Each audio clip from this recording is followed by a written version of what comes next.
한 주일 동안 평안하셨습니까? 네, 많이 선선해진 것 같은데 그래도 좀 덥네요. 우리 온 마음을 다해서 하나님께 예배하고 또 하나님의 은혜가 있는 이 시간 되기를 간절히 소망합니다. 우리 다 같이 자리에서 일어나셔서 찬송가 1장 함께 찬양하며 하나님께 예배 드리겠습니다.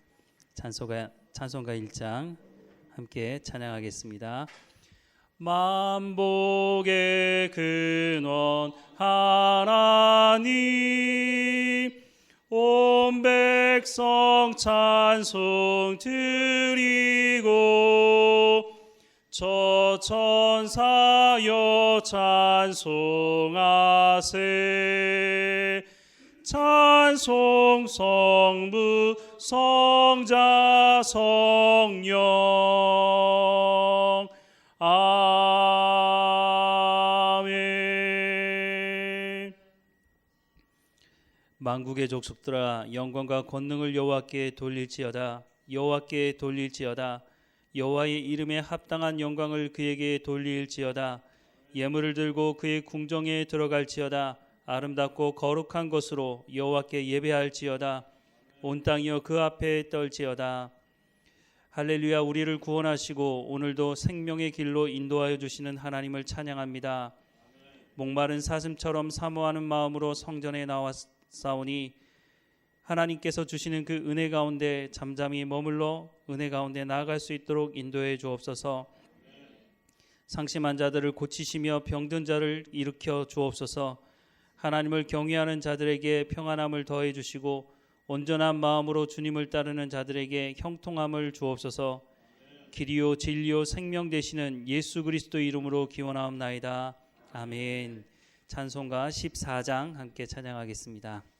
찬송가 14장입니다. 주 우리 하나님 하늘에 계시니 온 천하 만민 주 앞에 찬송하네. 이 천지 만물도 주 앞에 엎드려 그 거룩하신 이름을 늘 높이네. 주 언약하신 것 끝까지 지키니 저 하늘나라 향하여 곡하리라.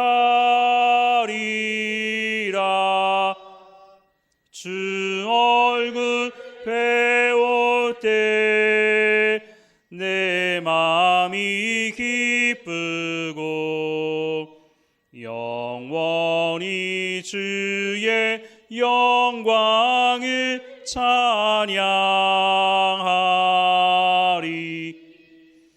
왕의 왕 되신 주 하늘에 계시니 이 세상 죄악 이기신 구주 예수 저 천군 천사들 주옹이하고서 무성도 함께 영원히 늘 섬기네. 성삼위이체께 승리한 무리들 다 기쁜 소리 높여서 감사드려. 창조주 하나님 내 주님 되시니 주 앞에 나도 엎드려 경배하네.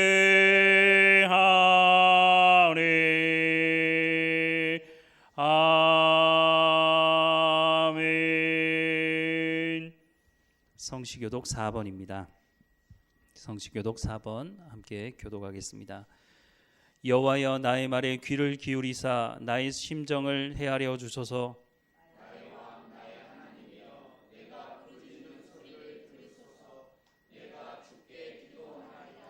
여호와여 아침에 주께서 나의 소리를 들으시리니 아침에 내가 주께 기도하고 바라리이다.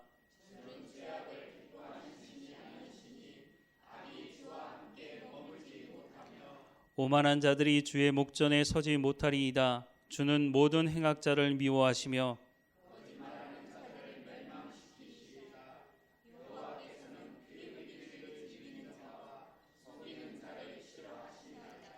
오직 나는 주의 풍성한 사랑을 힘입어 주의 집에 들어가 주를 경외함으로 성전을 향하여 예배하리이다.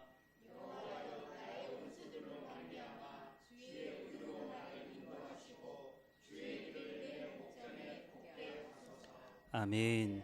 다 함께 사도신경으로 우리의 신앙을 고백하겠습니다. 나는 전능하신 아버지 하나님 천지의 창조주를 믿습니다. 나는 그의 유일하신 아들 우리 주 예수 그리스도를 믿습니다.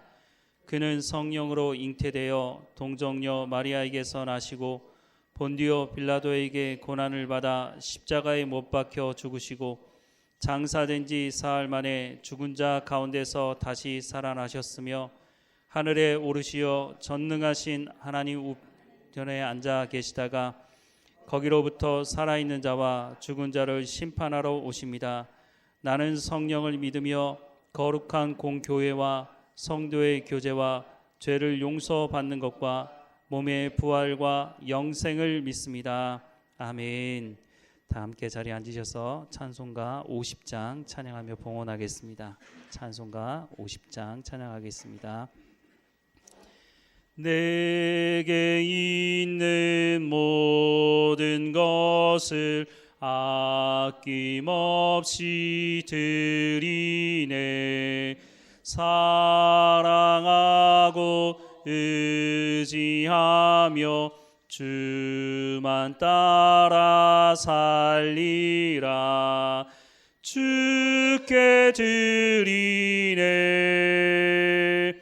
주께 드리네.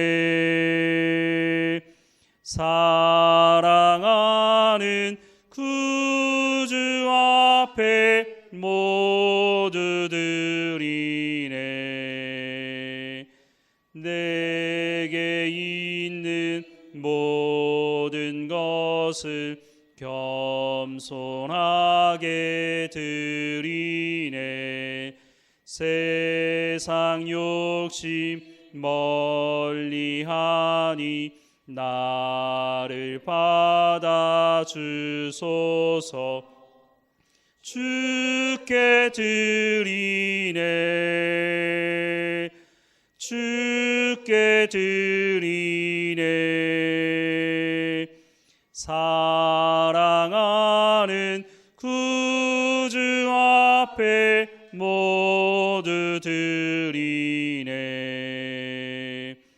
내게 있는 모든 것을 주를 위해 드리네. 주의 성령 충만하게 내게 내려주소서. 주께 드리네. 주께 드리네. 사랑하는 구주 앞에 모두 드리네. 아멘.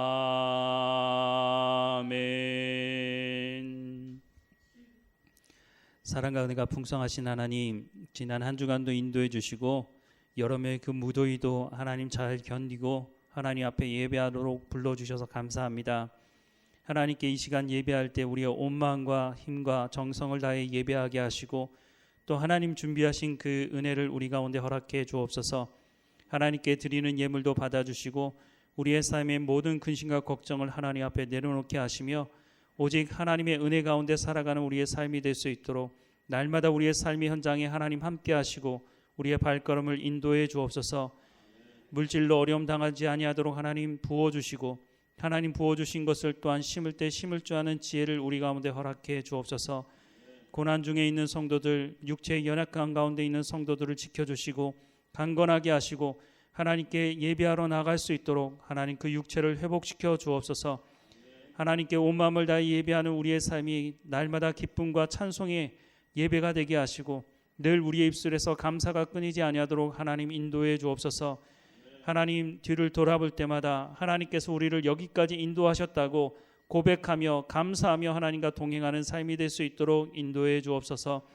날마다 우리와 함께 하시는 하나님께 감사하고 예수님의 이름으로 기도드립니다.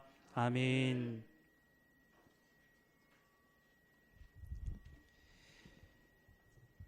네, 한 주일 동안 잘 지내셨습니까? 네, 우리 앞뒤 옆에 서로 인사하도록 하겠습니다. 네, 잘 지내셨는지 주 안에서 평안하시도록. 네, 주일 예배 기도 순서를 미리 넣어놨는데요. 사정이 있으시면 말씀을 해주시면 제가 이렇게 조정을 할 수 있도록 하겠습니다. 그래서 오늘 여기 예배 드리는 모든 분들은 다 내가 언젠가는 저기서 기도하겠구나 이렇게 생각을 하시고 갑자기 연락을 드려도 늘 준비하고 계셔서 기도에 동참하시면 좋겠다는 생각을 합니다. 성경 통독 잘 하고 계시죠? 네, 매주마다 체크할 텐데 밀리지 마시고 밀리면 내년에 또 하겠다고 이렇게 넘기게 됩니다. 그래서 미리미리 스케줄 잘 정리하셔가지고 말씀을 꼭 읽으시길 부탁을 드립니다. 예배 후에 식사 교재 있고요. 온라인 예배 계속 안내를 드리고 있는데요.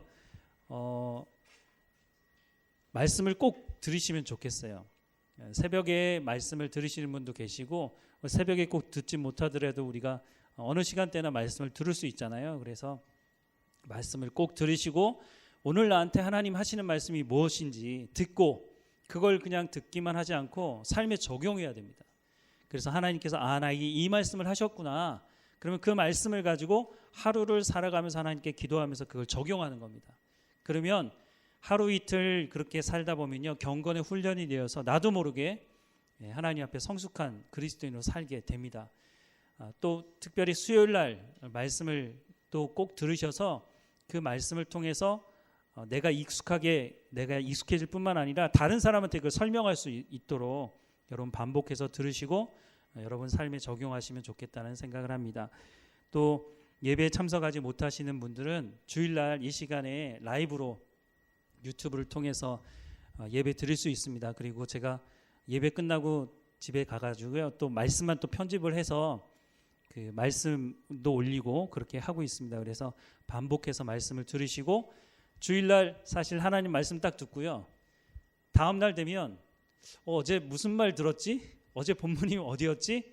까먹는 게 우리가 어떻게 보면 너무 바쁘게 살다 보니까 그렇게 되지만 언제든지 말씀을 들을 수 있으니까 여러분 들으셔서 중요한 건 여러분 삶에 적용하셔야 돼요. 제가 이 말씀을 준비하면서 저도 은혜가 되거든요. 그러면서 저한테 적용을 해요. 근데 그거는 제 거잖아요. 여러분들이 하나님 말씀을 들으시고 여러분 걸로 만드셔야 돼요. 그래야 우리의 신앙이 성숙할 수 있게 됩니다. 그래서 여러분이 반복해서 듣고 여러분 걸로 삼으시고, 또 주변에 보면은 교회 안 나가는 사람이 있어요. 교회를 나가다가 예배를 드리다가 중단한 사람들이 있어요. 그 사람들에게 뭐 장황하게 설명하기보다는 우리가 예배 드리는 말씀이 여기 유튜브 여기 있는데 복된 말씀 교회 이렇게 검색을 해서 한번 들어보라고. 그러면 아마 그 일반적으로 다른 교회에서 설교하는 설교들하고 좀 다를 거예요. 여러분도 이제 경험하셨겠지만 제가 딴 얘기 안 하잖아요. 그렇잖아요. 하나님의 말씀을 들어야 되는 사람들이 하나님 말씀을 듣지 못해서 그런 갈급함이 있거든요. 그래서 그 사람들에게 유튜브가 있다고 말씀을 들어보라고 소개해주고, 또 전도할 분이 있으면 그분들에게도 소개해 주셔서 말씀을 듣도록 해주시면 좋겠습니다. 공동 기도 제목도 있으니까 기도해 주시고요. 나머지는 교회 소식을 참고하시면 되겠습니다. 오늘 하나님께서 우리에게 주시는 말씀은 사무엘상 15장 17절에서 23절까지의 말씀입니다. 사무엘상 15장 17절에서 23절 우리 한 절씩 교독하겠습니다. 제가 먼저 읽겠습니다. 사무엘이 이르되 왕이 스스로 작게 여길 그때에 이스라엘 지파의 머리가 되지 아니하셨나이까? 여호와께서 왕에게 기름을 부어 이스라엘 왕을 삼으시고 또 여호와께서 왕을 길로 보내시며 이스라엘 가서 주인 아말렉 사람을 진멸하되 다 없어지기까지 키라 하셨거늘 어찌하여 왕이 여호와의 목소리를 청종하지 아니하고 탈취하기에만 급하여 여호와께서 악하게 여기시는 일을 행하셨나이까?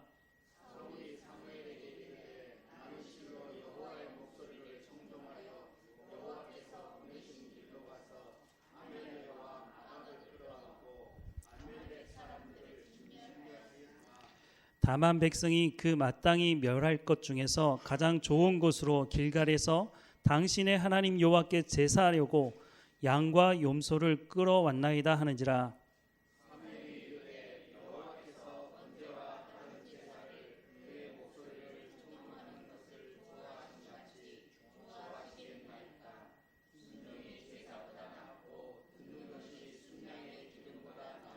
함께 읽겠습니다.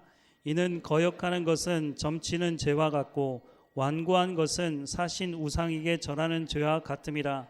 왕이 여호와의 말씀을 버렸으므로 여호와께서도 왕을 버려 왕이 되지 못하게 하셨나이다. 아멘.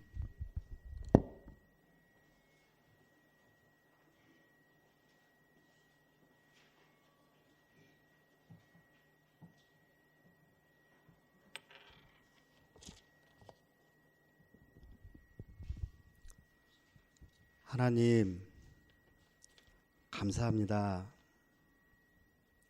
하나님을 예배할 수 있는 믿음과 지혜를 허락하시어 추수의 계절 9월 첫째 주일을 온 성도가 교회에 모여 예배하게 하시니 감사합니다.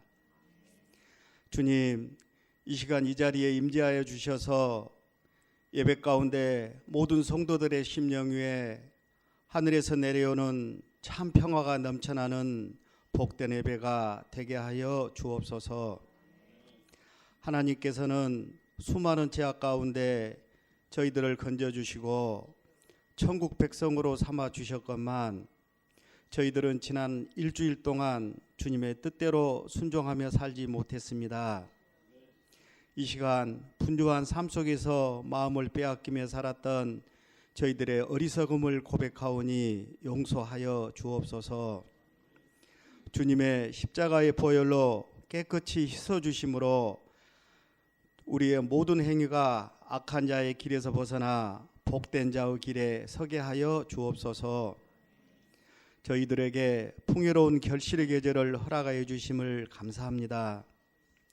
일상의 분주함으로 주님의 은혜를 잊어버리지 않게 하시고 감사하는 신앙인의 삶으로 성숙한 그리스도인의 길을 살아갈 수 있게 인도하여 주옵소서. 우리가 어디서 무엇을 하든지 하나님과 늘 항상 동행하게 하시고 하나님을 영화롭게 하는 거룩한 삶이 되게 인도하여 주옵소서. 우리나라와 민족을 인도하시는 하나님, 이 땅을 고쳐주시고 주님의 사랑을 회복시켜 주옵소서. 이 나라의 지도자와 유종자들에게 겸손함과 협치의 지혜를 주시어 모든 갈등을 사랑으로 잘 봉합하여 평화롭고 정의로운 나라가 되게 인도하여 주옵소서. 은혜로우신 하나님, 복된 말씀의 교회를 위하여 기도합니다. 성령 하나님의 인도하심 가운데 진리의 말씀 위에 굳게 서게 하시고 성도 간의 사랑과 평화가 가득하게 하옵소서. 모든 성도들이 스스로 교회를 섬기며 예배의 자리, 봉사의 자리에 헌신할 수 있는 파수꾼들이 다 되게 하여 주옵소서. 교회의 필요와 사정을 잘 아시오니 성령 하나님의 강권하심으로 교회의 기틀이 잘 잡혀가게 하시고 기초가 튼튼한 복된 교회가 되게 하여 주옵소서. 무거운 세상 짐을 지고 나온 성도들 있습니다. 이 시간 영육간의 지친 심령들 회복시켜 주시며 어려움과 근심을 사라지게 하여 주옵소서. 간절히 기도하는 성도들의 기도 위에 응답하여 주옵시며 교회와 가정과 자녀와 일터 위에 주님의 놀라운 은총이 충만히 임하길 간절히 간구합니다. 교회를 위하여 점심을 대접하며 차량으로 봉사하며 기도로 섬기는 모든 그리스도 성도 위에 신령한 복이 내리기를 간절히 기도합니다. 생명의 말씀을 선포하시는 담임 목사님 권능의 손으로 붙잡아 주셔서 간건케 하시며 이 시대의 신실한 목회자가 될 수 있도록 성령 하나님 늘 함께 하시어 인도하여 주옵소서. 오늘 선포되는 순종이 제사보다 낫다는 말씀을 통하여 듣는 저희들에게 말씀을 깨닫게 하시고 순종의 마음을 주시어 한 주간 살아갈 때 매 순간마다 승리하게 하여 주옵소서.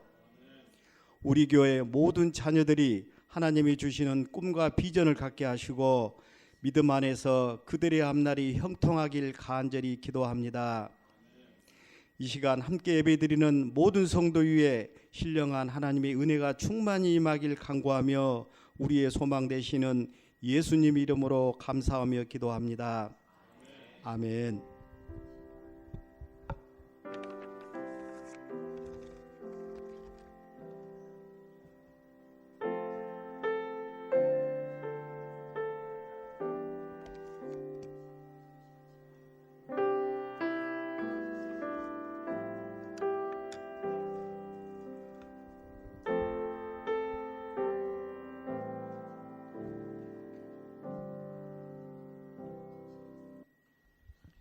함께 찬송가 430장 함께 찬양하겠습니다.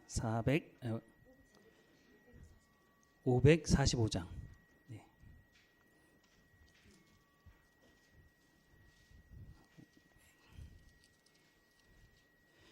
545장 함께 찬양하겠습니다.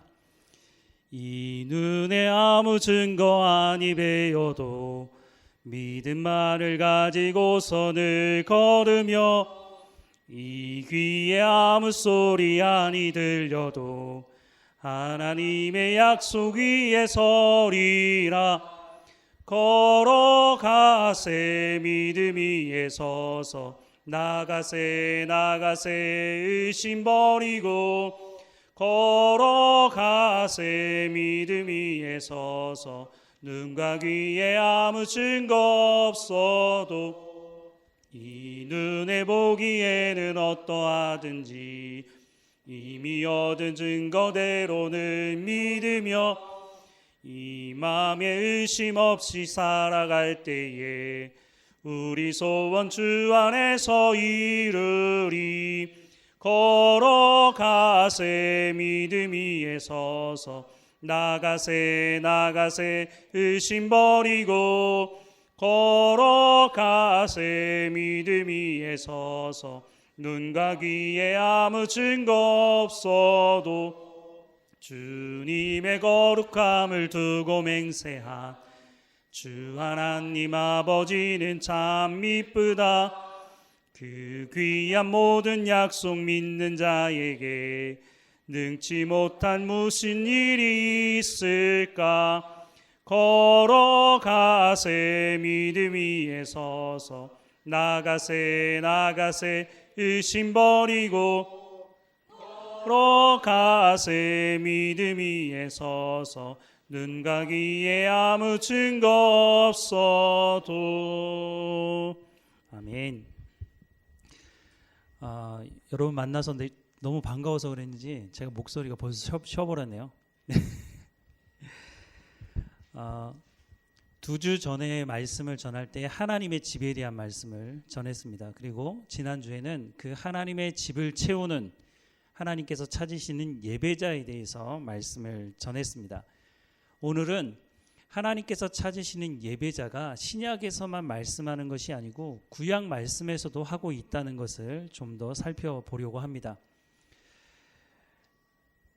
어떤 사람들은 하나님이 구약의 하나님과 신약의 하나님은 다른 하나님이라고 말하는 사람들이 있습니다.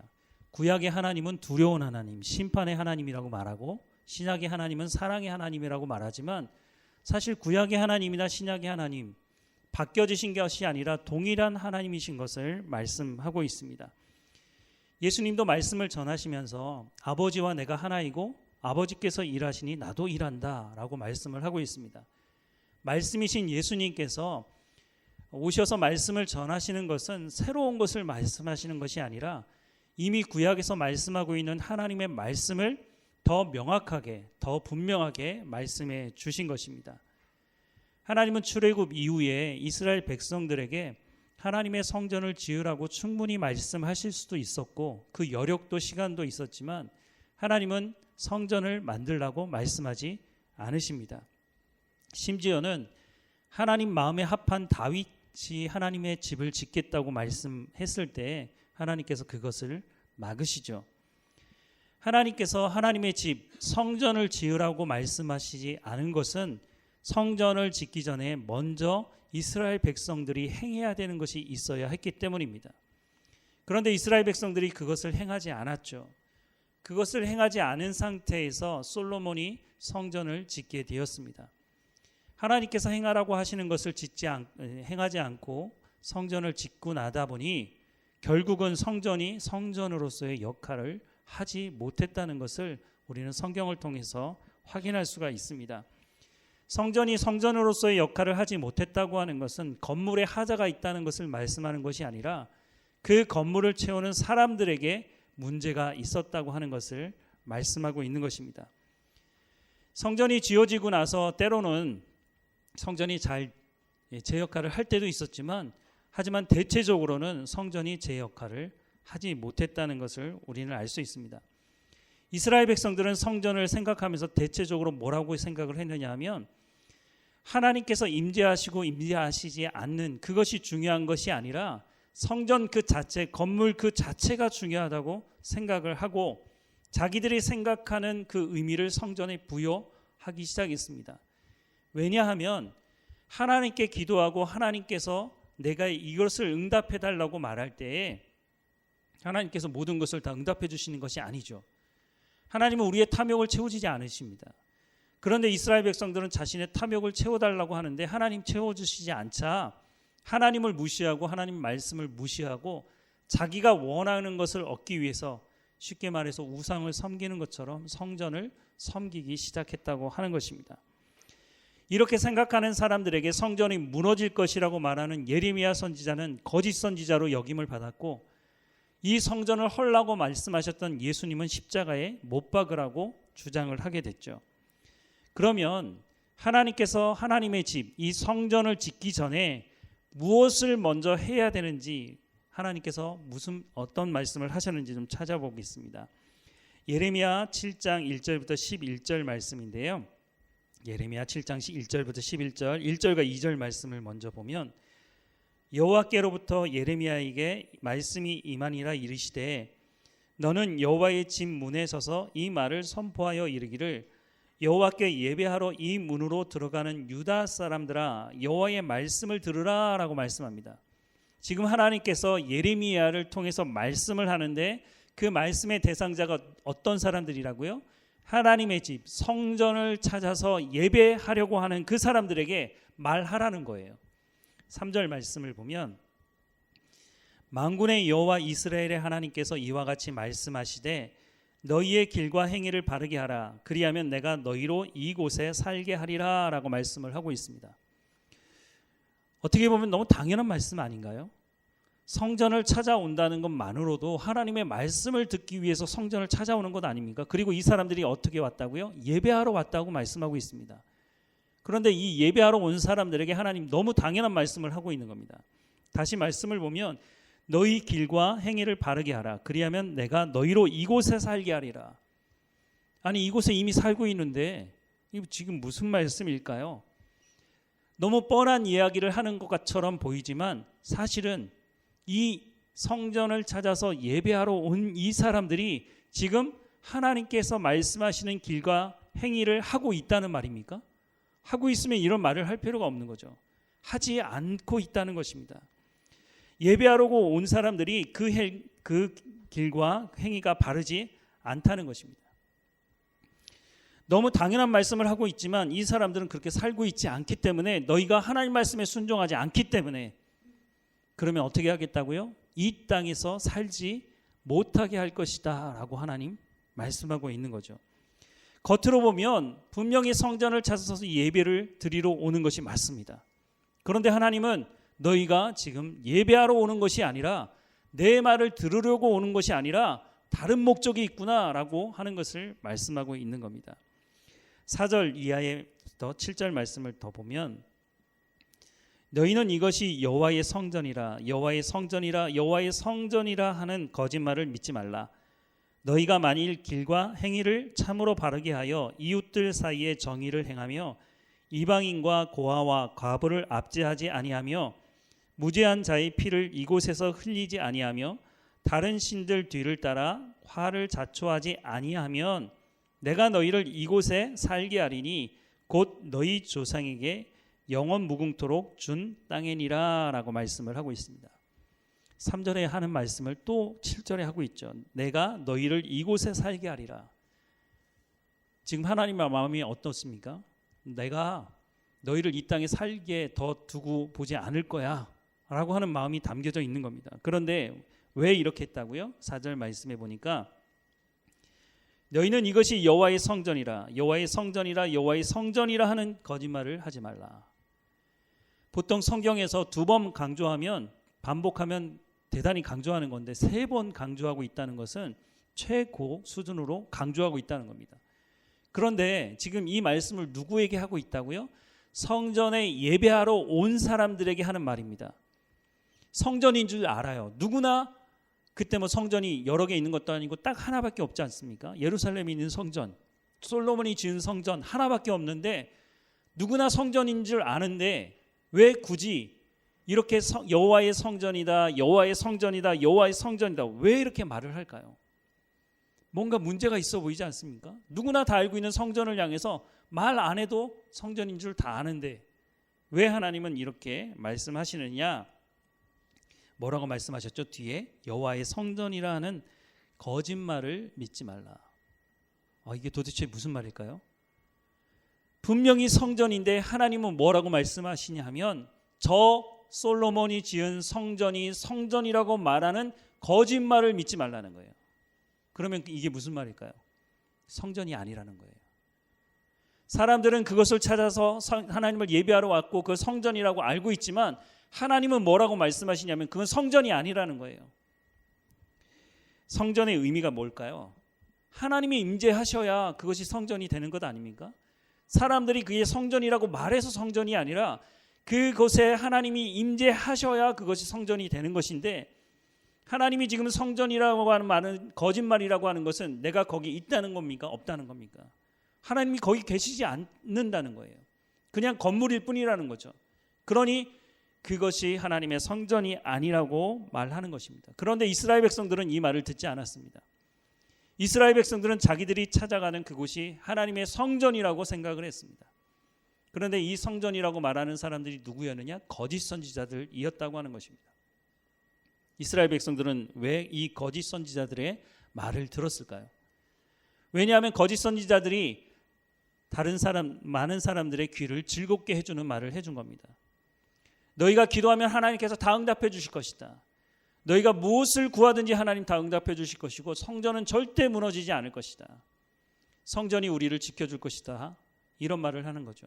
평안할 거라고, 아무 일도 일어나지 않을 거라고 그런 말을 해주니까 성전이 무너질 것이다 라고 말해주는, 또 이스라엘 백성들의 죄에 대해서 지적하는 예레미야의 말을 듣고 싶지 않은 거죠. 그러니까 예레미야 선지자에게는 예언하지 말라고 말하고 심지어는 예레미야 선지자를 죽이려고 까지 했다는 것입니다. 출애굽한 이스라엘 백성들이 광야에 나와서 금송아지 우상을 만들어 놓고 그 앞에 절을 하면서 우리를 인도할 신이라고 말한 것은, 금송아지, 예나 지금이나 송아지 우상을 만들어 놓는 것은 풍요를 상징하는 것입니다. 그래서 이스라엘 백성들이 그 많은 하나님의 은혜를 경험하고 나서도 풍요를 상징하는 금송아지 우상을 만들어 놓고 복을 구했던 것처럼 지금 성전을 찾아서 예배하려고 오고 있다고 하지만 이 사람들의 목적이 하나님의 말씀을 듣기 위한 것이 아니라 풍요를 위해서 더 많은 돈과 재물을 얻기 위해서 성전을 찾았다고 말씀하는 것입니다. 이스라엘 왕을 세울 때도 마찬가지였습니다. 하나님은 왕을 세우는 것을 막으셨죠. 하나님께서 왕을 세우게 되면 너희가 그렇게 간절히 원하는 풍요를 왕에게 헌납해야 된다라고 하는 것을 말씀하셨습니다. 너희의 자녀들은 군인으로 착출될 것이고 너희 자녀들은 왕을 섬기기 위해서 차출될 것이다. 그리고 무엇보다 너희가 그렇게 중요하게 생각하는 그 땅, 하나님께서 가나안 땅에 들어갈 때 땅을 분배하도록, 그래서 모든 사람이 농사를 지어서 먹고 살 수 있도록 하셨는데, 이 왕이 등장하면서부터 왕과 이 권력자들이 땅을 독점하는 일이 본격적으로 시작되게 됩니다. 땅을 빼앗기는 거죠. 왕이 그 권력을 유지하기 위해서 맨입으로 그거 할 수 있습니까? 그러니까 신하들에게 땅을 분배하기 위해서 땅을 독점하는 일까지 벌어졌습니다. 이런 일들이 너희에게 일어날 것인데 그래도 왕을 세우겠느냐라고 했을 때 이스라엘 백성은 끝까지 왕을 요구하죠. 그래서 왕을 세웁니다. 그러면 그 다음에 어떻게 됐습니까?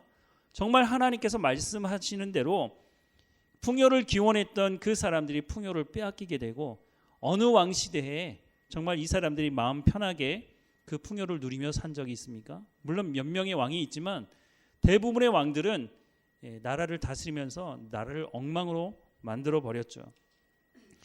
우리를 위해서 예수님까지 내어주신 분이, 하나님이 아니라고 말씀하실 때는 그 자리에서 멈춰서야 합니다. 그런데 탐욕을 쫓아가는 이 사람들은 브레이크가 없는 자동차와 같습니다. 끝없이 달려가죠. 다시 말씀드리지만 이 말씀은 성전에 예배하러 온 사람들을 향해서 말씀하고 있다는 것입니다. 계속 말씀을 보면 8절부터 11절 말씀에, 보라, 너희가 무익한 거짓말을 의존하는도다. 너희가 도둑질하며 살인하며 간음하며 거짓 맹세하며 바알에게 분향하며 너희가 알지 못하는 다른 신들을 따르면서 내 이름으로 일컬음을 받는 이 집에 들어와서 내 앞에 서서 이르기를 우리가 구원을 얻었나이다 하느냐. 이는 이 모든 가증한 일을 행하려 함이로다. 내 이름으로 일컬음을 받는 이 집이 너희 눈에는 도둑의 소굴로 보이느냐. 보라, 나 곧 내가 그것을 보았느니라. 여호와의 말씀이니라 라고 말씀을 하고 있습니다. 이스라엘 백성들이 뭐라고 얘기했다고요?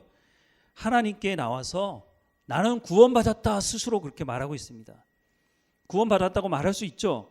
그런데 그 앞에 어떤 말씀을 하고 있습니까? 9절 말씀에 보면 너희가 도둑질하며 살인하며 간음하며 거짓 맹세하며 바알에게 분향하며 너희가 알지 못하는 다른 신들을 따르면서 어떻게 했다고요? 성전을 찾아와서 나는 하나님께서 구원받은 백성이다 라고 말을 했다는 거예요. 하나님 참 기가 막히시지 않겠습니까? 그래서 하나님 뭐라고 말씀하시죠? 이것들에 대해서 이것은 가증한 일이다 라고 말씀합니다. 이 가증한 일이라고 하는 것을 다른 번역에 보면 역겹다 라고 말하고 있습니다. 그렇지 않겠습니까? 하나님을 온전히 섬기라고 말했는데 이 사람들이 우상을 섬기며 가진 악을 행하면서 자신은 구원받았다고 말하고 있으니 하나님 기가 막히신 것이죠. 그래서 하나님 보시기에 성전이 아니라 이것이 무엇이라고요? 도둑의 소굴로 나는 보인다라고 말씀을 하고 있는 겁니다. 하나님께서 요구하시는 것이 무엇일까요? 우리가 읽었는데요. 5절과 6절 말씀에 보면 하나님이 요구하시는 것이 이겁니다. 너희가 만일 길과 행위를 참으로 바르게 하여 이웃들 사이에 정의를 행하며 이방인과 고아와 과부를 압제하지 아니하며 무죄한 자의 피를 이곳에 흘리지 아니하며 다른 신들 뒤를 따라 화를 자초하지 않는 것이라고 말씀을 하고 있습니다. 너무 상식적인 거 아닙니까? 하나님께서 제시하시는 길과 행위를 참으로 바르게 하며 이웃들 사이에서 정의를 행하며 이방인과 고아와 과부를 압제하지 않는 것, 무죄한 자의 피를 흘리지 않는 것. 그런데 이것은 이미 출애굽한 이스라엘 백성들에게 레위기 말씀을 통해서 말씀하신 것입니다. 레위기 말씀은 하나님의 백성으로 어떻게 살아가야 하는지를 말씀하고 있습니다. 즉 이 말은 무슨 말이냐면 이스라엘 백성들이 성전을 찾아서 예배하러 왔지만 너희는 하나님 말씀을 듣지도 않았고 순종하지도 않았다는 겁니다. 자신의 탐욕을 위해서는 수단과 방법을 가리지 않는 삶을 살았다는 것입니다. 너희가 그렇게 계속 살아간다면 이 땅에서 계속 살 수 없다라고 하나님 경고까지 하고 있는 것입니다. 하나님께서 왜 하나님의 집 성전을 미리 지으라고 말씀하지 않으셨을까요? 지난 480년 동안 출애굽한 이후에 480년 만에 성전을 지었으니까 480년 동안 하나님께서 행하신 것은 성전을 지으라고 하는 것이 아니라 하나님의 말씀을 듣고 순종하라고 하는 것이었습니다. 그래서 하나님의 사람들을 끊임없이 보내셔서 하시는 말씀은 출애굽한 이스라엘 백성들에게 말씀하셨던 하나님의 백성으로 어떻게 살아가야 되는지 레위기 말씀을 주셨던 그 말씀대로 너희가 왜 지켜 행하지 않느냐라고 하는 것을 계속해서 말씀하셨다는 겁니다. 그런데 이스라엘 백성들이 그것을 지키지 않았고 결국 자신들이 주장하는 그 성전을 지은 이후에도 물론 솔로몬이 성전을 짓고 나서 하나님께 기도하는 내용은 참 좋은 내용이라고 생각이 듭니다. 그런데 그 이후로 성전을 성전답게 채우는 사람들이 있지 않았다고 하는 것을 말씀해 주고 있습니다. 다윗도 성전을 지으려고 했죠.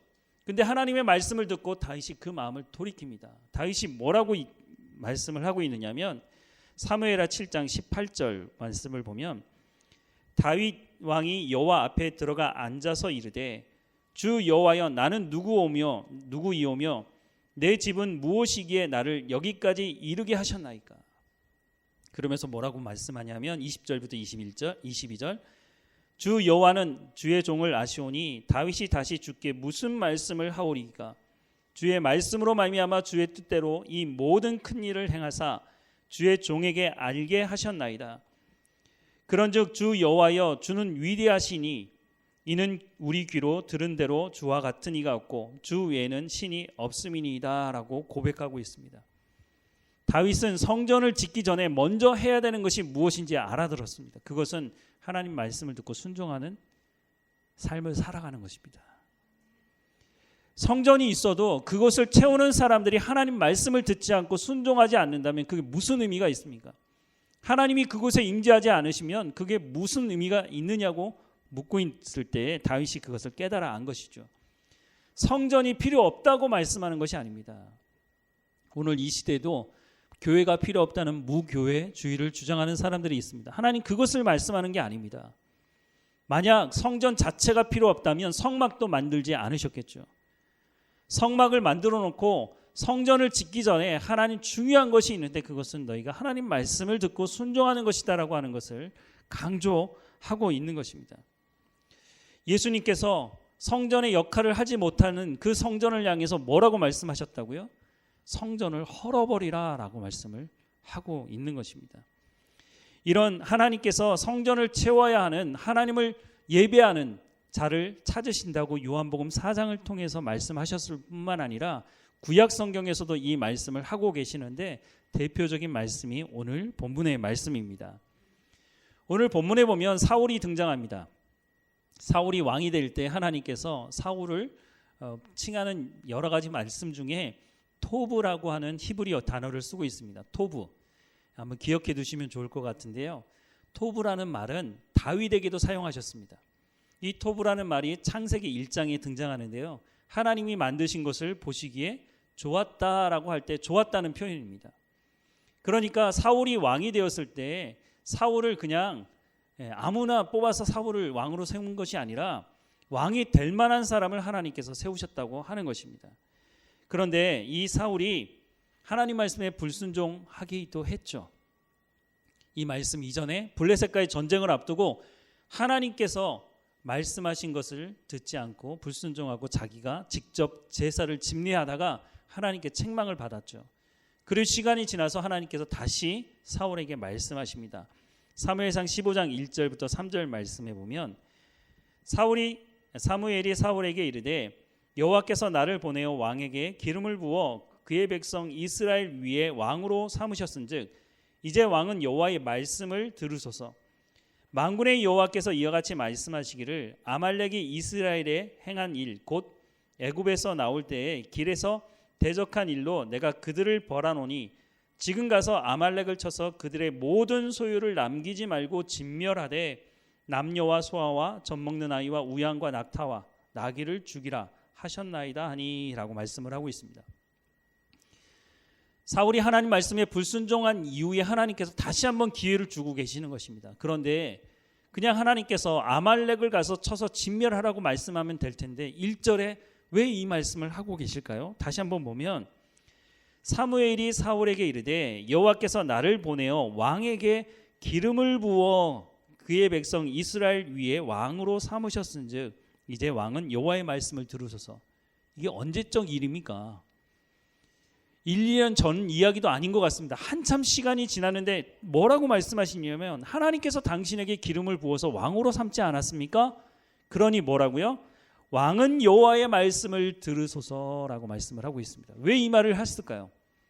이미 누가 봐도 사울은 왕입니다. 하나님께서 기름을 부으셨다는 것을 모든 사람들이 다 알고 있는데 왜 굳이 이 말을 하고 아말렉을 진멸하라고 말씀을 하고 있을까요? 왜 그랬을까요? 뒤에 말씀하고 있지만 왕은 하나님께서 기름을 부으셨기 때문에 하나님의 말씀을 듣고 순종해야 하는 사람입니다 라고 말씀을 하는 거죠. 왜 이 말씀을 했을까요? 이미 사울이 하나님 말씀에 불순종한 경험이 있기 때문입니다. 그러니 이제는 하나님께서 다시 한번 기회를 주시는 거니까 하나님 말씀에 순종하십시오 라고 하는 말을 전제로 깔고 그리고 아말렉을 진멸하라고 말합니다. 그래서 사울이 군대를 소집해서 전쟁을 하게 됩니다. 그런데 그 전쟁의 결과에 대해서 이렇게 말하고 있습니다. 사무엘상 15장 9절 사울과 백성이 아각과 그의 양과 소의 가장 좋은 것 또는 기름진 것과 어린 양과 모든 좋은 것을 남기고 진멸하기를 즐겨 아니하고 가치 없고 하찮은 것은 진멸하니라. 진멸이라는 단어가 나오긴 나옵니다. 그런데 하나님이 말씀하신 진멸과는 좀 차이가 있어 보입니다. 사울이 진멸한 것은 맞는데 성경은 뭐라고 말씀하고 있다고요? 가치 없고 하찮은 것은 진멸하였다라고 말씀합니다.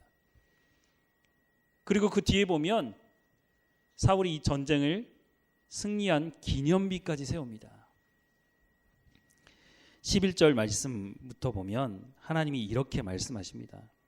내가 사울을 왕으로 세운 것을 후회하노니 그가 돌이켜서 나를 따르지 아니하며 내 명령을 행하지 아니하였음이니라 하신지라. 사무엘이 근심하여 온 밤을 여호와께 부르짖으니라. 이럴 가능성이 있다는 것을 알았기 때문에 하나님께서 처음에 그냥 아말렉을 진멸하라고 말하는 것이 아니라 내가 너를 기름 부어 세운 왕이니 너는 내 말을 들으라고 하나님께서 말씀을 시작하신 것입니다. 또다시 불순종할 가능성이 있기 때문에 이번에는 그렇게 하지 말라고 하나님께서 시작하셨음에도 불구하고 사울은 하나님 말씀을 듣지 않고 불순종하게 됩니다. 하나님 그래서 뭐라고 말씀하신다고요? 후회한다라고 말씀합니다. 이 말은 내가 사울을 왕으로 세운 것이 실수다라고 하는 말이 아닙니다. 후회한다고 말하는 것은 사울이 처음부터 하나님 말씀에 불순종하던 사람은 아니었다는 것입니다. 사울이 처음에 왕이 될 땐 겸손한 사람이었습니다. 하나님 말씀을 들을 줄 아는 사람이었다고 하는 것입니다. 그런데 조금 전에 읽었던 말씀에 뭐라고 되어 있습니까? 그가 돌이켰다라고 말하고 있습니다. 어느 시점부터 하나님 말씀을 듣지 않기 시작한 거죠. 하나님께서 사울의 연약함을 왜 모르시겠습니까? 하나님은 한 번 실수했다고 버리시는 분이 아닙니다. 하나님께서 사울에게 다시 기회를 주신 것이죠. 그것도 너는 내가 기름 부어서 세운 왕이니 내 말을 들으라고 말을 시작하면서 다시 내가 너희에게 기회를 준다고 말씀을 하신 것입니다. 그런데 사울이 하나님 말씀을 듣지 않았죠. 자기의 탐욕을 쫓아갔죠. 이 하나님의 마음을 알고 있는 사무엘도 그래서 온 밤을 지새우며 하나님께 부르짖었다라고 말씀을 하고 있습니다. 오늘 보면 17절에서 19절 말씀에 보면 사무엘이 사울을 만나서 이렇게 말합니다. 사무엘이 이르되 왕이 스스로 작게 여기실 그때가 있었다는 거죠. 이스라엘 지파의 머리가 되지 아니하셨나이까. 여호와께서 왕에게 기름을 부어 이스라엘 왕으로 삼으시고 1절에 했던 말씀을 또 하고 있습니다. 하나님께서 당신을 기름 부어서 왕으로 삼지 않았습니까? 그때 하나님 말씀을 들을 줄 알았지 않습니까? 그렇게 말하고 있는 거죠. 18절에 또 여호와께서 왕을 길로 보내시며 이르시기를 가서 죄인 아말렉 사람을 진멸하되 다 없어지기까지 치라 하셨거늘 어찌하여 왕의 목소리를 청종하지 아니하고 여호와의 목소리를 청종하지 아니하고 탈취하기에만 급하여 여호와께서 악하게 여기시는 일을 행하셨나이까 라고 말씀을 하고 있습니다. 하나님께서 사울을 사랑하시는 마음이 없었다면, 하나님께서 사울을 궁일이 여기는 마음이 없었다면 이 말씀 자체를 할 필요가 없었겠죠. 하나님 그냥 심판하셨겠죠. 하나님께서 사울을 사랑하셨기 때문에 다시 기회를 주기 위해서 말씀을 하셨다는 것입니다. 그런데 사울은 그렇게 하지 않았습니다. 사울은 겸손했던 사람이라고 말했지만 권력을 가지면서, 그 재력을 가지면서 눈이 어두워졌고 탐욕을 쫓아 살게 되었다는 것을 보게 됩니다. 이 사울이 뭐라고 핑계를 대느냐 하면 20절과 21절에 사울이 사무엘에게 이르되 나는 실로 여호와의 목소리를 청종하여 여호와께서 보내신 길로 가서 아말렉 왕 아각을 끌어왔고 아말렉 사람을 진멸하였으나 다만 백성이 그 마땅히 멸할 것 중에서 가장 좋은 것으로 길갈에서 당신의 하나님 여호와께 제사하려고 양과 염소를 끌어왔나이다 하는지라 라고 말씀합니다. 사울이 뭐라고 말하고 있습니까? 아니 무슨 말입니까? 나는 하나님 말씀을 듣고 순종했습니다. 말이 맞습니까? 틀립니까? 아니 하나님은 완전히 진멸하라고 말씀하셨는데 사울은 다 진멸하지 않고 좋은 것은 남겨두고 나서 하나님 말씀에 순종했다고 말하고 있습니다. 도대체 사울은 누구의 말을 들은 겁니까? 하나님은 남기지 말라고 말씀하셨는데 사울은 좋은 것은 남겨놓고 하나님 말씀에 순종했다고 하니 이건 하나님이 하신 말씀이 아니니 결국은 자신의 탐욕이 말하는 그 말에 귀를 기울이고 하나님 말씀을 듣지 않은 거죠. 그런데 더 놀라운 것이 있습니다. 사울이 좋은 것을 남겨둔 이유가 뭐라고 말하고 있습니까? 하나님께 제사를 드리기 위해서 남겨뒀다고 말합니다. 제사, 지금으로 말하자면 예배가 얼마나 중요합니까? 하나님께 예배 드리기 위해서 내가 좋은 것을 남겨두었다고 말하고 있는 겁니다. 어떻게 보면 맞는다라는 생각이 들지만 하나님 그렇게 하라고 말씀하신 적이 없다는 겁니다. 우리가 예레미야 7장 말씀을 통해서 이스라엘 백성들이 행하는 그 모습을 보면 하나님 뭐라고 말씀하셨다고요? 역겹다라고 말씀하고 있는데 지금 하나님께 좋은 것을 가지고 예배드리고 제사 드리겠다고 하는 이 사울을 하나님은 뭐라고 말씀하실까요? 예배는 하나님께서 받으시는 것이기 때문에 하나님께서 요구하시는 것을 준비해서 하나님께 드려야 합니다. 그래야 하나님 기쁘시게 받으시는 것입니다. 그런데 사울은 하나님의 말씀을 듣지 않고 순종하지 않으면서 내가 좋은 것 준비했으니까 하나님 이거 받으세요 라고 하는 겁니다. 하나님께서 그 피에 그 기름 냄새에 진력이 났다고 하는 이사야의 말씀을 여러분 기억하십니까? 이사야서 1장 11절에서 13절 말씀에 보면 여호와께서 말씀하시되 너희의 무수한 재물이 내게 무엇이 유익하니요 나는 순양의 번제와 살찐 짐승의 기름에 배불렀고 나는 숫송아지나 어린 양이나 순염소의 피를 기뻐하지 아니하노라. 너희가 내 앞에 보이러 오니 이것을 누가 너희에게 요구하였느냐? 내 마당만 밟을 뿐이니라. 헛된 재물을 다시 가져오지 말라. 분향은 내가 가증히 여기는 바요. 월삭과 안식일과 대회로 모이는 것도 그러하니 성회와 아울러 악을 행하는 것을 내가 견디지 못하겠노라 라고 말씀합니다. 그런데 사실 이것은 하나님께서 레위기 말씀을 통해서 하나님께서 백성들에게 요구하신 것입니다. 이 제사법에 대해서 얘기하신 것이거든요. 그런데 이 사람들이 성전을 지어놓고 하나님께서 그곳에 임재하시느냐 임재하시지 않느냐가 중요한 것인데 그렇게 생각하지 않고 자기의 탐욕을 응답받기 위해서 성전이 아님에도 불구하고 그것을 성전이라고 말하는 거짓말을 믿었던 이스라엘 백성들, 그 사람들에게 하나님께서 이것을 말씀하고 있는 것입니다. 예배를 드리지 말라고 하는 것이 아니라, 제사를 드리지 말라고 하는 것이 아니라, 예배를 드리고 제사를 드리는 너희가 과연 하나님을 만나기 위해서 이 자리에 나왔느냐라고 하는 것을 묻고 계시는 것입니다. 사울이 좋은 것을 준비해서 하나님께 제사 드리려고 했습니다. 그것은 우상을 섬기는 사람들이 하는 말입니다. 그렇다고 해서 하나님께 드리는 예배를 정성을 다해서 준비하지 않아도 된다고 말씀하는 것이 아닙니다. 하나님은 신명기 6장에서 말씀에 마음을 다하고 뜻을 다하고 힘을 다하여 내 하나님 여호와를 사랑하라고 말씀하고 있습니다. 생명을 다해 하나님을 사랑하고 예배하라고 말씀하고 있습니다. 정성을 다해 예배하라는 것이 맞습니다. 그런데 그것이 내 탐욕을 성취하기 위한 방법이 아니라 하나님을 만나기 위해서 하나님의 말씀을 듣기를 사모하면서 예배 가운데 나오라고 하는 것이지, 그들이 원하는 대로 그 탐욕을 풍요를 성취하기 위해서 드리는 것이라면 하나님 그것을 받지 않으신다고 말씀하고 있습니다. 이 문제를 어떻게 해결할 수 있을까요? 오늘 보면 22절과 23절 말씀에 보면 사무엘이 이르되 여호와께서 번제와 다른 제사를 그의 목소리 청종하는 것을 좋아하신 것 같이 좋아하시겠나이까? 순종이 제사보다 낫고 듣는 것이 순양의 기름보다 나으니 이는 거역하는 것은 점치는 죄와 같고 완고한 것은 사신 우상에게 절하는 죄와 같음이라. 왕이 여호와의 말씀을 버렸으므로 여호와께서도 왕을 버려 왕이 되지 못하게 하셨나이다 라고 말씀을 하고 있습니다.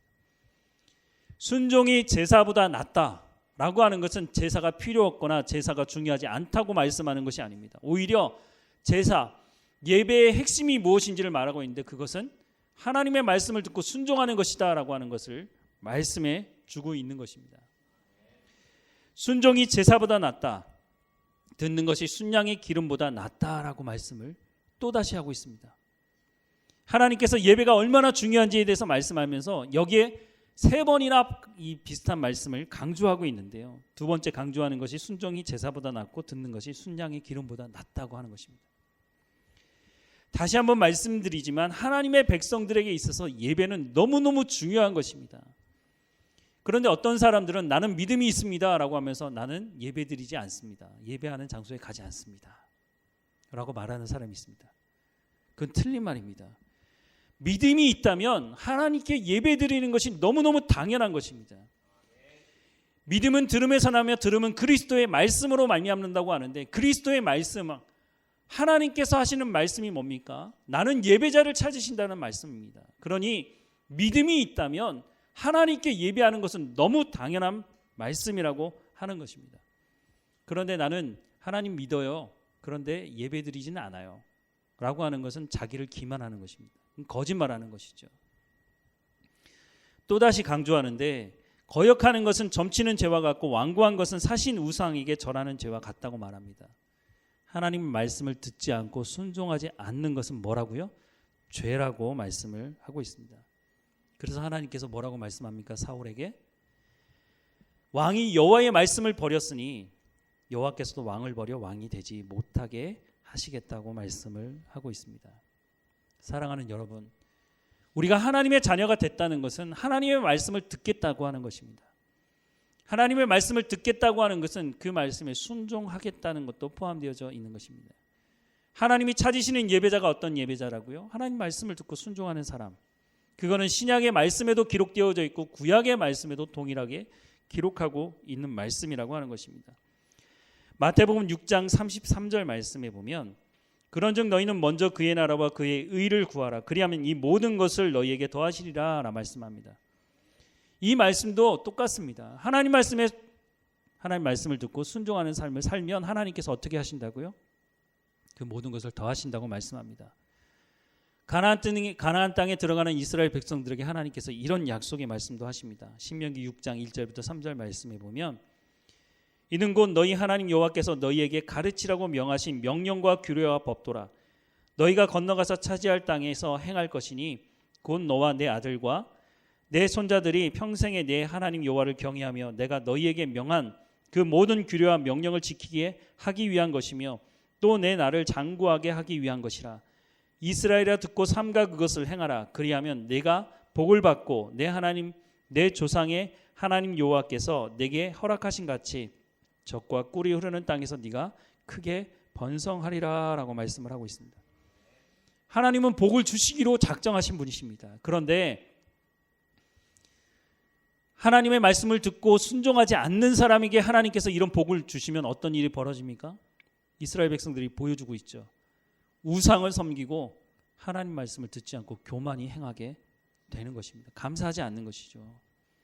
사랑하는 여러분, 하나님의 백성이 하나님께 드려야 되는 예배에 실패하게 되면 예배만 실패하게 되는 것이 아니라 신앙의 온 삶이 엉망이 되고 맙니다. 예배의 핵심은 하나님의 말씀을 듣고 순종하는 것입니다. 우리가 이곳에 모여서 예배할 때, 예배하려고 모일 때 하나님 내 가운데 말씀하십시오, 내가 그 말씀을 듣겠습니다라고 하는 태도와 자세를 가지고 나와야 한다는 것입니다. 그리고 내 가운데 하신 말씀을 가지고 삶의 현장에 돌아가서 하나님께 기도하며 그 말씀을 이루어내는 삶을 살아가는 것입니다. 그러면 우리가 그리스도의 장성한 분량에 이르고 하나님 주시는 그 참 평안이 무엇인지, 진리가 너희를 자유케 하리라고 말씀하신 그 말씀의 맛을 보게 되는 것입니다. 어떤 사람들은 교회 다니는 것이 재미가 없다고 말합니다. 재미가 없을 수밖에요. 하나님의 이 말씀의 깊이를 알지 못하는데 어떻게 재미를 느낄 수 있습니까? 세상이 말하는 재미를 말하는 것이 아닙니다.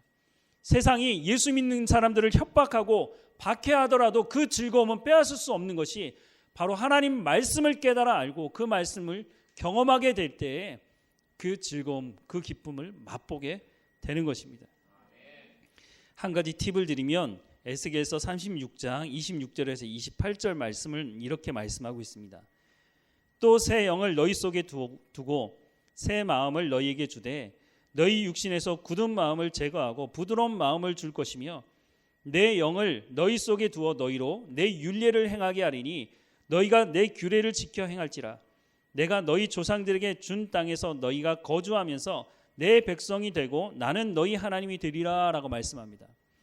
여기서 말하는 새 영은 성령을 말합니다. 예수님은 구하는 자에게 성령을 주시겠다고 말씀합니다. 우리가 하나님 말씀대로 순종하는 것이 쉽지 않습니다. 우리 힘으로 하려고 하니까 쉽지 않은 겁니다. 하나님이 그래서 말씀하는 겁니다. 성령이 너희에게 임하면 새 마음을 너희에게 줄 것이다. 너희 육신에서 굳은 마음을 제거하고 부드러운 마음을 줄 것이라고 말씀하고 있습니다. 하나님의 말씀을 어떻게 행할 수 있다고요? 성령이 내 율례를 행하게 하실 수 있도록 하겠다고 말씀하고 있습니다. 그래서 우리가 날마다 하나님 앞에 기도하며 성령의 충만함을 구하는 것입니다. 나중에 이 성령에 대해서 더 말씀을 드리겠지만 분명한 것은 하나님께서 이 성령을 우리 가운데 선물로 주시겠다고 약속하고 있다는 겁니다. 우리가 이 성령의 충만함을 통해서 하나님 말씀을 듣고 순종하는 삶을 살아갈 때에 우리가 하나님을 정말로 기쁘시게 하는 하나님이 임재하는 성전으로서의 삶을 살아갈 수가 있다고 하는 것입니다. 하나님은 예수님을 통해서 요한복음 4장에서도 말씀하고 있지만 구약 성경을 통해서도 동일하게 하나님은 예배하는 자를 찾으신다고 말씀하고 그 예배하는 자가 바로 하나님 말씀을 듣고 순종하는 사람이라고 하는 것을 말씀하고 있습니다. 그 사람에게 하나님께서 무엇을 허락해 주신다고요? 하나님의 백성들이 살아갈 땅, 하나님의 구원을 말씀하고 있는 것입니다. 우리가 이 말씀을 듣고 하나님과 동행하며 하나님 내 가운데 말씀하십시오. 내가 하나님 말씀대로 순종하는 하나님의 백성으로 살아가겠습니다 라고 기도하며 하나님과 동행하는 이 한 주의 삶이 되기를 주님의 이름으로 축원합니다.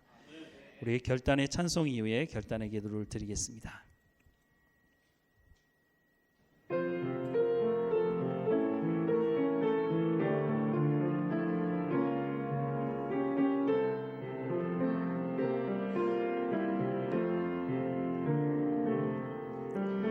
이 말씀 따라 사는 동안 지치지 않게 하시고 이 말씀 따라 사는 동안 주님 나라 이루소서. 이 말씀 따라 사는 동안 지치지 않게 하시고 이 말씀 따라 사는 동안 주님 나라 이루소서. 오늘 들었던 말씀을 가지고 하나님 앞에 잠잠히 기도하십시다. 하나님께서 찾으시는 예배자로 살아갈 수 있도록 하나님 주시는 말씀 가운데 잠잠히 머물러 살아가는 우리의 삶이 될 수 있도록 하나님 말씀을 이루어갈 수 있도록 성령의 충만함을 얻게 달라고 우리 다 함께 하나님께 은혜를 구하며 기도하십시다.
사랑하는 하나님, 오늘도 우리 가운데 말씀해 주셔서 감사합니다. 하나님의 말씀을 듣고 순종하는 것이 하나님 기뻐하시는 예배자로서의 삶이라고 말씀하시니 하나님 우리의 삶의 현장에서 하나님께서 말씀하는 것을 간절히 듣기를 소망합니다. 하나님 우리 가운데 말씀하실 때 그 말씀대로 순종하며 하나님의 뜻을 이루어갈 수 있도록 우리 각 사람 가운데 성령의 충만함을 허락해 주옵소서.